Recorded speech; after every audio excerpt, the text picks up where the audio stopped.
मैं as a student बहुत ज़्यादा स्टूडेंट पॉलिटिक्स में मुब्तला था। रोज़ वालिद साहब से डांट नहीं पड़ती थी, जेलों में भी जाते थे तो वालिद साहब तो हमारी ज़मानत भी नहीं थे कराते, क्योंकि वो चाहते थे कि हमें सबक सीखा जाए। ऑल्दो वो जज थे उस वक़्त, लेकिन मुझे खुशी होती है कि जब उन्होंने मेरे पे इतनी सख्ती करते थे, और वो सख्ती मेरे अब बहुत काम आती है।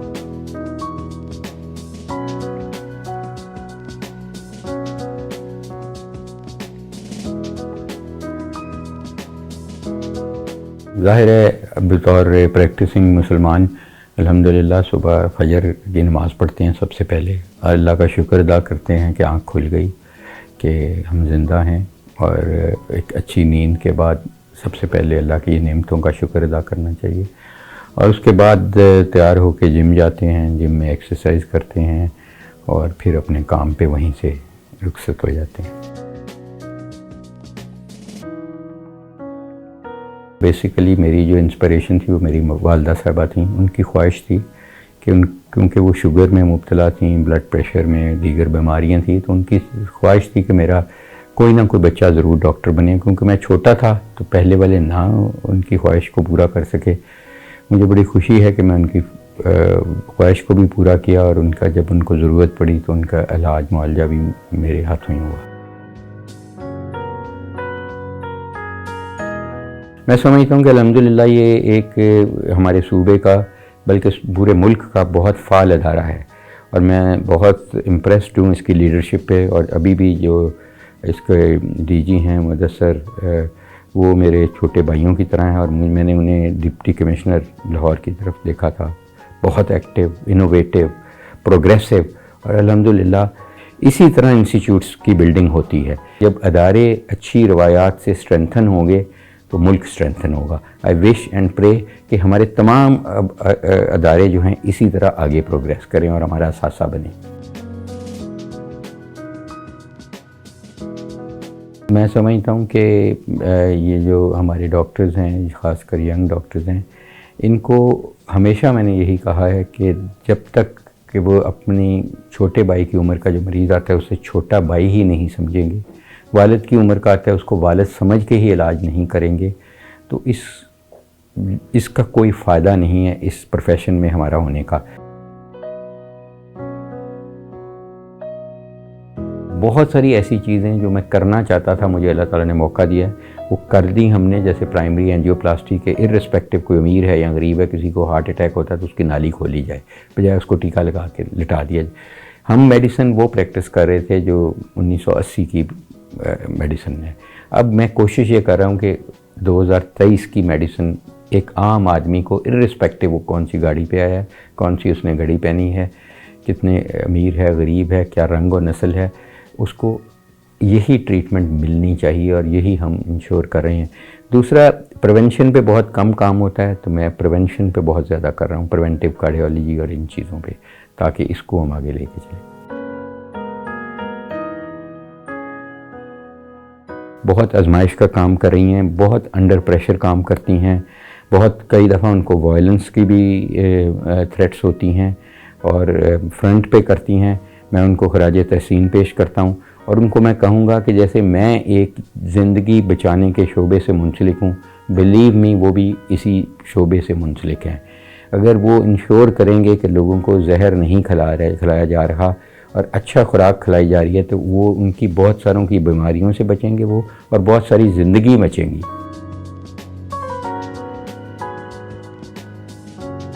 देखिए, बरतानिया का ज़ाहिर है एक हेल्थ केयर सिस्टम बहुत फ़ाल है। वो बहुत ज़्यादा पैसे खर्चते हैं अपने हेल्थ केयर सिस्टम पे, और उनका एक जो फर्स्ट लाइन डिफेंस है, जो जीपी होता है हमारा फैमिली फिजिशियन, वो उनका हिस्सा है हेल्थ केयर सिस्टम का। हमारे दोनों अलग-अलग चल रहे हैं, मैं उनको इंटीग्रेट करने की कोशिश कर रहा हूँ इस वक्त। और उनका एक रेफरल सिस्टम है। आप ऐसे ही मुँह उठा के हॉस्पिटल नहीं जा सकते छोटी सी बीमारी के लिए कि बेबी का मैंने डिलीवरी करानी है, चलो ये हॉस्पिटल खुला इधर चला जाऊँ। रेफ़र होके आते हैं केसेस, कॉम्प्लिकेटेड केसेस सिर्फ टर्शरी केयर में आते हैं। यहाँ पे टर्शरी केयर पे बहुत ज़्यादा बोझ है। जब आप शहर से बाहर निकलते हैं, हॉस्पिटल या सेंटर्स हैं, तहसील हॉस्पिटल या BHU, लेकिन वो आबाद नहीं हैं किसी भी वजह से।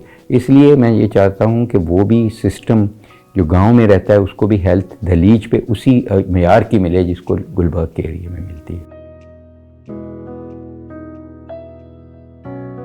मेरी वालदा जा रही थी हज पे। 12 साल से पहले अलाउड ही नहीं है बच्चे को हज करना। मौज़ा है कि उस वक़्त किंग फैसल ने हर मुल्क में से एक बच्चे को चुना और एक बूढ़े को, जिसको जो रॉयल गेस्ट बन के गया। तो मैंने वो पहला हज जो किया माँ की दुआओं की वजह से, कि वो एक मौज़ा हुआ कि मुझे सिलेक्ट किया गया और मैं एक रॉयल गेस्ट के तौर पे गया। और वो मैं अल्लाह ताला के घर के अंदर भी मुझे उस उम्र में जाने के शरफ़ मिला।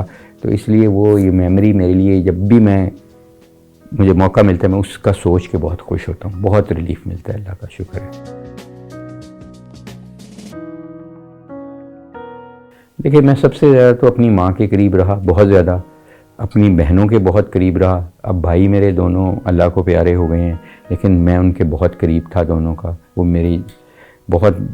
मेरे बाप की जगह पे थे क्योंकि बड़े थे। तो अब ज़ाहिर है मैं अपनी बहनों को बहुत प्यार करता हूँ और तीनों बहनें मेरी अल्हम्दुलिल्लाह मुझसे बहुत प्यार करती हैं।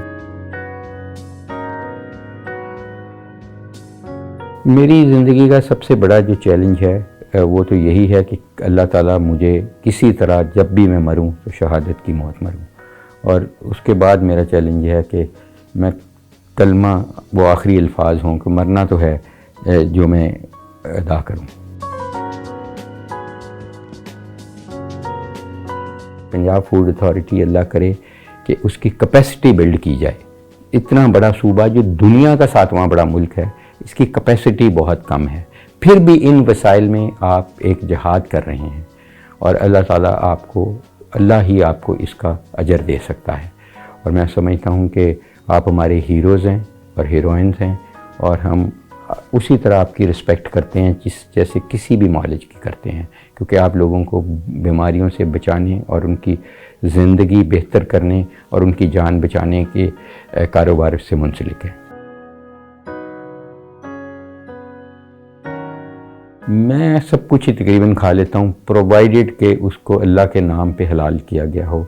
या सी फूड है, वो बाहर के मुल्कों में ज़ाहिर है सी फूड पे हलाल है, तो कोई भी चीज़ जो अल्लाह ने हलाल की है वो मैं खाता भी हूँ, पीता भी हूँ, मैं एंजॉय भी करता हूँ। मुझे बहुत शौक़ है फूड, अच्छे खाने का।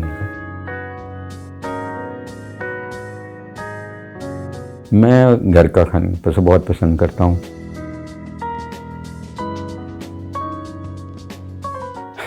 मुश्किल वक्त में मैं सबसे पहले अल्लाह के पास जाता हूँ, मैं वज़ू करता हूँ, नफल पढ़ता हूँ और अल्लाह से मांगता हूँ।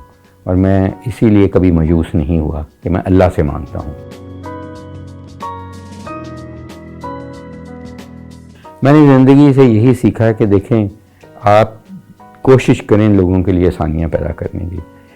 चाहे आप कुछ भी हैं, कहीं मिनिस्टर हैं, आप चपरासी हैं, आप साइकिल रिपेयर कर रहे हैं, आप रेडीबान हैं, आप कोशिश ये करें कि लोगों से झूठ ना बोलें, लोगों के लिए आसानियाँ पैदा करें।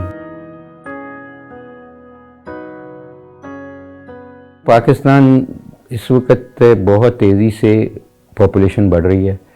2040 के करीब हम तीसरा बड़ा मुल्क होंगे दुनिया का आबादी के हिसाब से।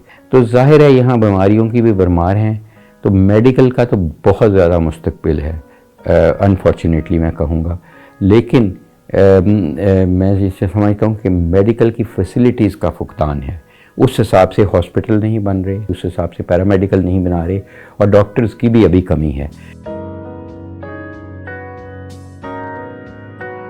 मैं समझता हूँ बहुत अच्छा इक़दाम है कि हमें पता चलता है कि क्वालिटी के फूड कहाँ से मिलते हैं, कैसे मिलते हैं, और जो हमारे वेंडर्स हैं या हमारे फूड के सप्लायर्स हैं मुख्तलिफ, उनको एक अपना ब्रांड करने का मौका मिलता है।